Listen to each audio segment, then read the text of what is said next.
Now, the leader of the House of Commons, Penny Mordaunt, has backed proposals from one think tank for a form of national service that would see every 16-year-old automatically opted in for a 2-week civic exploration trip and volunteering. But does it go far enough? Should we bring back military national service?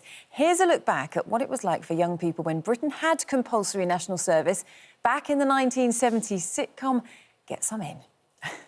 So that was back then, but what do people make of it now? Here's what people had to say yesterday. I would be against this idea. If it would happen to me, I wouldn't be on board with it. I wouldn't want to participate. It gives people a good sense of direction. It points them in the right way. It'll give them a sense of belonging. Maybe they'll even get a career in the army afterwards. Young people are worse off than their parents in most margins. So I think the idea that they should give up their own freedoms for the greater good of society is a misguided one. If the government were telling me I have to do it, and I couldn't oppose to it, then it's a bit of oppression, isn't it? Really forcing people to go into the army. So the big question is, should we reintroduce national service? Jess Barnard says national service distracts from the real issues young people face. And former Army Corporal Katrina Hodge, she thinks it would teach them discipline. Good morning to both of you. Katrina, let's start with you then. Set the case out for why you think this would be a good thing for young people to be doing. Yeah, so I joined the Army at 17 and it gave me a sense of purpose. It taught me leadership skills. I got qualifications by being in the Army whilst getting paid.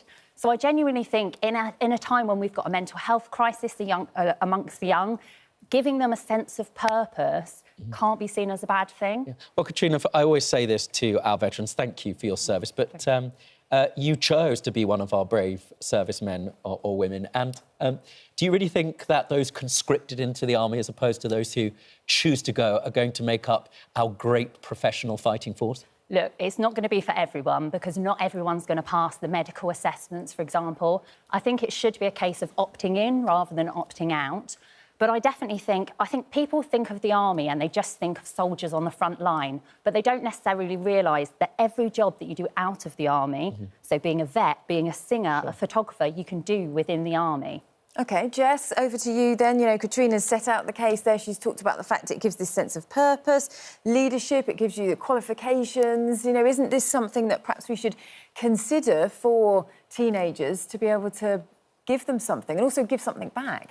Well, I think the thing is to listen to teenagers, right? And I guess we refer back to Penny's kind of new policy that she's announced. And what's happened is there's been a decade or more of cuts to youth services and young people are left with nowhere to go and a sense of not belonging and that society isn't providing them with a space to learn those skills. And I think the answer to that is to listen to them and provide them with that space in their own communities and with the choice and the freedoms to make their own choices. Well, what about if that space was to go and, for example, volunteer and serve, perhaps at a kitchen for the unhoused, etc., where people don't just invest in their communities, but they feel more like they belong. If that was part of citizenship, which is pretty much this suggestion, surely you'd agree that would be a good thing? Absolutely. I mean, I was a youth worker for 7 years. That was my job, and I worked with young people all year round, and I think that's what's important here. That's about universal provision and universal opportunities for young people, not just 2 weeks in the year to go and volunteer, but an opportunity to build those relationships longer term and give back to their communities and access the skills and relationships. So making it compulsory, which is pretty much what this suggestion is, a similar volunteer scheme, it's not really the army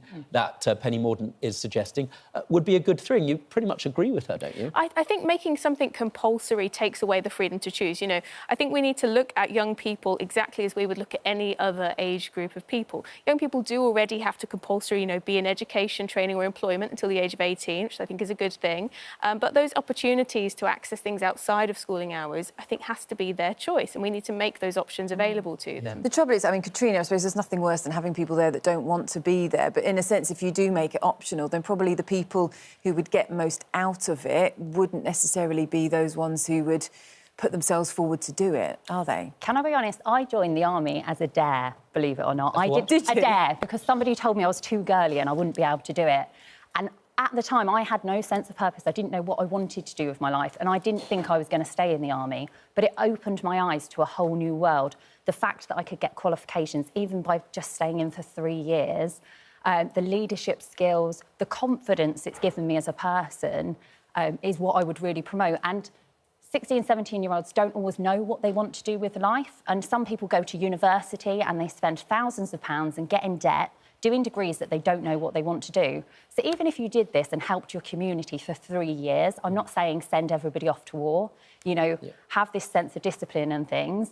In 3 years' time, those people are going to be better grounded citizens. You're talking about pulling young people out of mainstream education, out of their communities, out of whatever's going on in their life. They might be a young carer, they might have responsibilities in the home. You're talking about taking them away from all of those networks and all of that support network and their mainstream education for 3 years. But to you take can them get out of doing their education A-levels. within the forces. But the military's job isn't to educate young people, right? The military has its own responsibilities. We have educators to educate young people. And we also have an ongoing shortage of staff in teaching, in nursing, in lots of different sectors where we need young people to be training up directly and moving into those careers. I think so I just another don't see how it's factor, though, practical. to jump in, is the housing shortage in the UK. If you are a young person at 16, 17, to get a deposit or even rent a property with a minimum income job, it's so hard nowadays.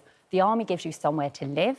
On top of that, they have the Forces Help to Buy scheme, which means that you can borrow 50% of your salary to have a deposit to get you on the property ladder. That's a really good scheme that the military have for people in the military, but it's not the military's job to solve the housing crisis. It's our government's job. Let's take a quick look at the poll that we've been running, because we asked on Twitter if we should reintroduce national military service. 43% of you said yes, 57% of you said no. Thank you to both of you for being here to debate this morning.